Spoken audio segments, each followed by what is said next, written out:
All right. Obviously, we knew this was going to be a very hard-fought football game. That's one of the best defenses in the NFL, and they do a lot of challenging things, running the football and just keeping you off balance defensively. So I knew we would have to battle. We'd have to play well in the kicking game and try to win the turnover battle and do some of the little things right. We weren't able to do that, but our guys just, as connected of a team as I've been around as far as a trip like this, 10 days, just relentless in their pursuit of trying to win a football game today. Proud of a lot of guys, proud of our team, proud of our coaches for just battling some, we had a little bit more adversity, some caused by ourselves, and we found a way to win a football game. So really appreciate all the folks that made this trip possible, starting with the people in-house with our team. We've got the best ops, the best trainers, the best strength coaches, the best nutritionists. I could not do my job without a lot of folks that put a lot of work into a trip that had not been done before. And to see our team come to life and finish the way they did is a credit to a lot of them, as well as the hosts here in London and obviously in Dublin, our first game. It seems like we've been gone a while, and we're very much excited to get back home and try to start getting healthy. And a lot still in front of this team, but it's good to have gotten this victory here today. Just an injury update. Carson Wentz did have a left shoulder, was able to come back in the game after halftime, and then Jordan Mason had a quad contusion and, also finished the game. Christian Darrisaw was part of a plan we knew at some point. Christian, based upon the high snap count last week, we wanted to be smart with CD and didn't make it any easier as far as having to navigate the end of the game there without one of the best left tackles in football. But want to compliment CD, his willingness to continue to ramp up and continue to be such a critical factor for our team. Proud of him, and once again just proud of our guys. But I'll open it up to you guys. Coach, what gave you the confidence to go to Jordan Addison on that final touchdown? Well, we were, a lot of those calls were really centered around, you're going fast, trying to navigate, having a few young bucks in there up front against one of the best fronts in football. So a lot of it is just trying to kind of navigate through that first, and then try to get some one-on-one opportunities for some guys. And we were able to kind of move the ball against some single high, and they were kind of disguising a little bit some split safety looks out of those single high looks, and Carson did a nice job seeing it. When we got single high, we were able to get the ball downfield. Justin made a great play on the one-on-one outside, and then we kind of got down there, and whether it was either going to be a world where they were going to try to pressure us to see if they can move us back out of field goal range if they could. So we were trying to make sure we had a plan for that. But at the same time, you got to have somewhere to go with it if they do try to play cloud, and Carson was ready for that. It was a kind of a coaching point we gave early on in the game that showed up in a got-to-have-it type situation.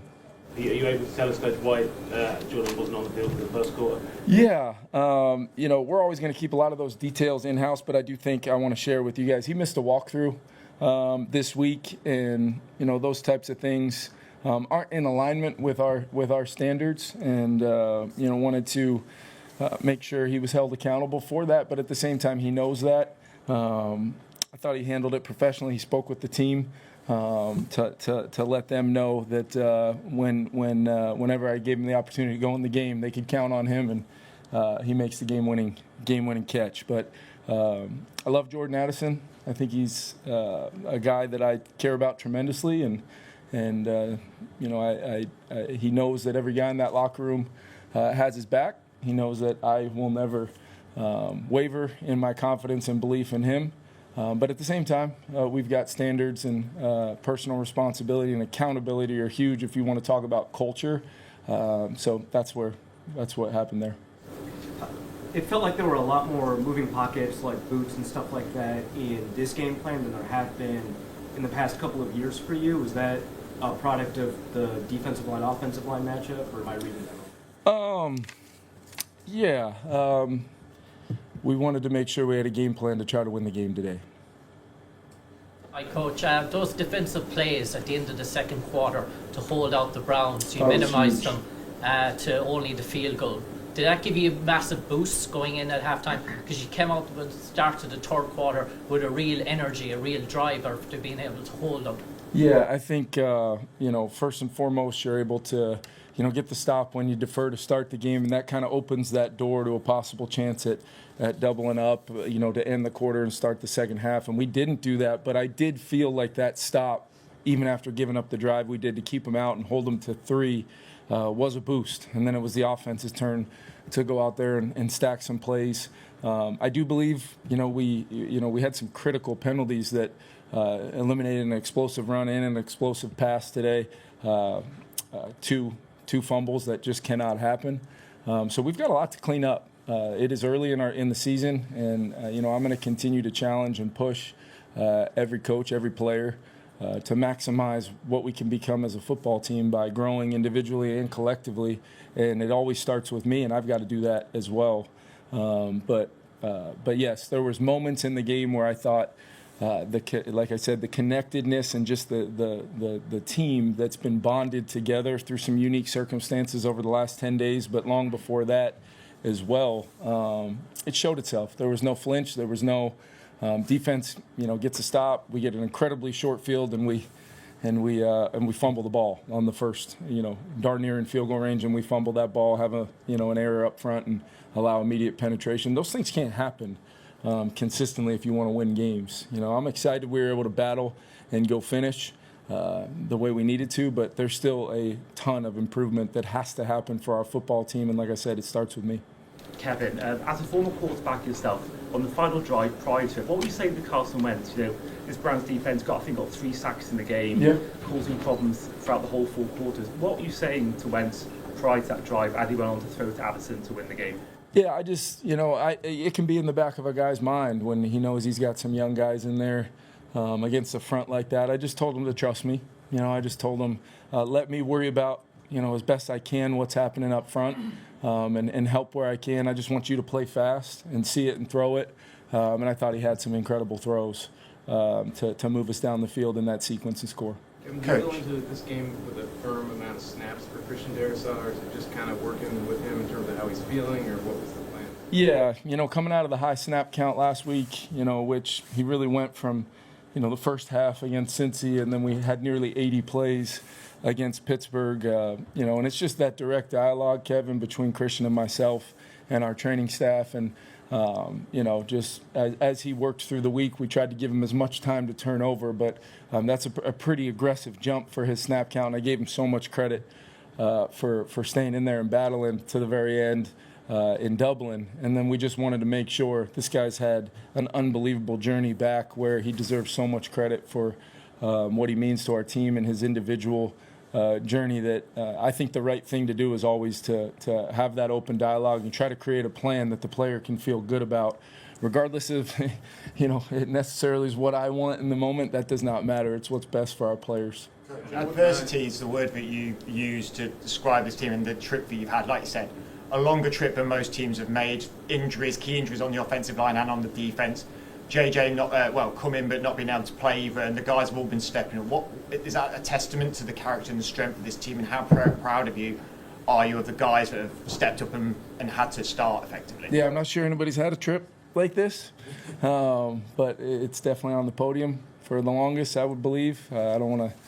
I'm sure that there's something I don't know, but what I would tell you is this: there's moments throughout a season that might not always be in alignment with the reactionary world of our game being the most popular game on the planet. And I understand, and our team understands certain aspects of things that get discussed and talked about and the narratives that get formed. But our locker room is cleansed of that. Our locker room is just about the right stuff. It's hard to explain. We call it the invisible presence. And it's something that needs to be built and carved and shaved to each individual team every single year.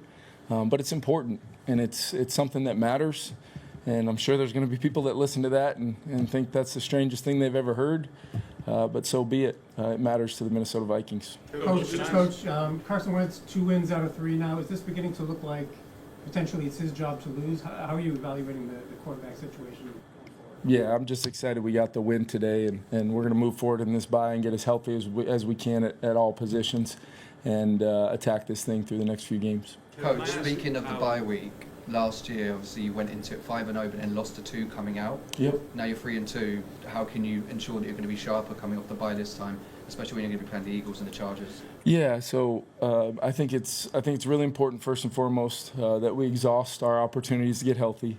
We've been pretty banged up at some critical spots. If you're just looking at the original intent of your starting 22 guys, 25 guys or so that you hope to really lean on. So we've got to get healthy, and I think we've got to use the time as a coaching staff to figure out what is the identity of this year's team, and it's been hard to really figure out exactly what that looks like, just as it's been such a game-to-game, really in many ways day-to-day approach, just trying to maximize our preparation, just trying to improve and continue to elevate the floor of our team, because that floor has been called upon.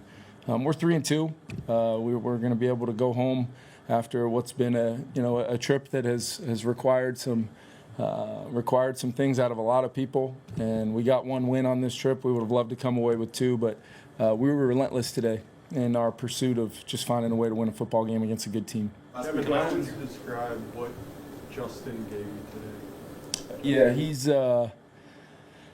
he is a guy that I've been so proud of the way he's led our football team through training camp, and I'm old enough to remember when he had an injury that knocked him out of nearly all of training camp, and he was still one of our most dynamic leaders on the field. You guys, Alec, you were there every day. You felt him, but it's his ability to rise to the moment. And I thought the catch down the middle was a pretty critical one, even though we didn't end up getting points, I believe, on that drive.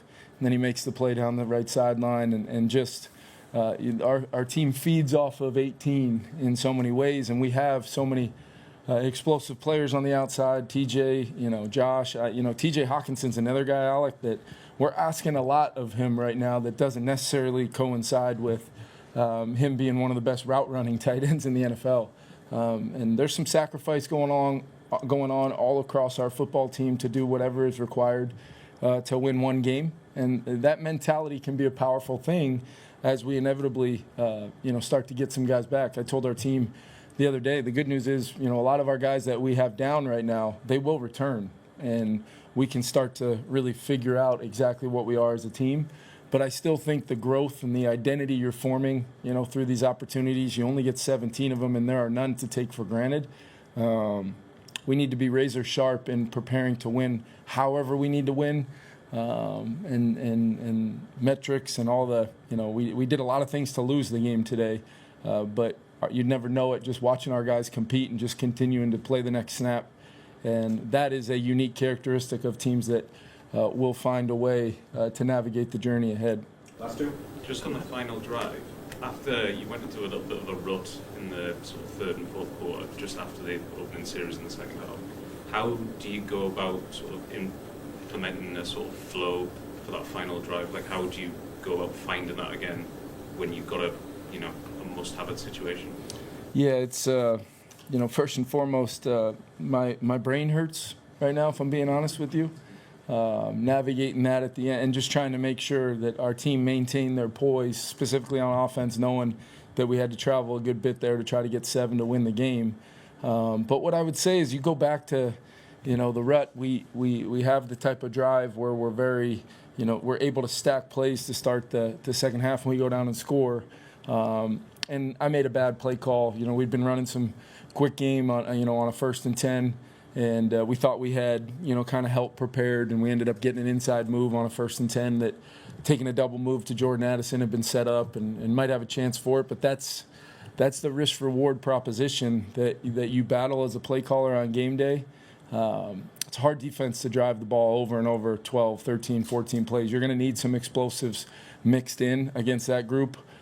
Because their goal is to try to make you snap it one more time and one more time and one more time and then force the negative. We gave it up too easily. I thought when we didn't move the ball, it was either a turnover, they punched one out. We obviously fumbled that, a critical play fumble in the second one.